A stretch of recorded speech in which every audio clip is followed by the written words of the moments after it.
BDR হত্যাকাণ্ডের ঘটনায় ৭ সদস্যের তদন্ত কমিশন গঠন করা হয়েছে বলে জানিয়েছেন স্বরাষ্ট্র উপদেষ্টা অবসরপ্রাপ্ত লেফটেন্যান্ট জেনারেল মোহাম্মদ জাহাঙ্গীর আলম চৌধুরী। সোমবার সকালে রাজধানীর পিলখানায় বর্ডার গার্ড বাংলাদেশ বিজিবির সীমান্ত সম্মেলন কেন্দ্রে বিজিবি দিবস ২০২৪ উপলক্ষে আয়োজিত বিজিবি পদক বিতরণ শেষে সাংবাদিকদের এই তথ্য জানান স্বরাষ্ট্র উপদেষ্টা।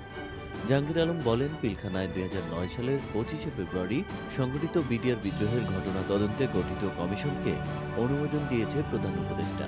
বিজিবির সাবেক মহাপরিচালক ALM ফজলুর রহমানকে সভাপতি করে এই কমিশন গঠন করা হয়েছে বলে জানান স্বরাষ্ট্র উপদেষ্টা। তদন্ত কমিশনের অন্য সদস্যরা হলেন সামরিক বাহিনীর ২ জন, সিভিল সার্ভিসের ১ জন ও পুলিশের ১ জন কর্মকর্তা ছাড়াও ঢাকা বিশ্ববিদ্যালয় ও জগন্নাথ বিশ্ববিদ্যালয়ের ১ জন করে শিক্ষক রয়েছেন।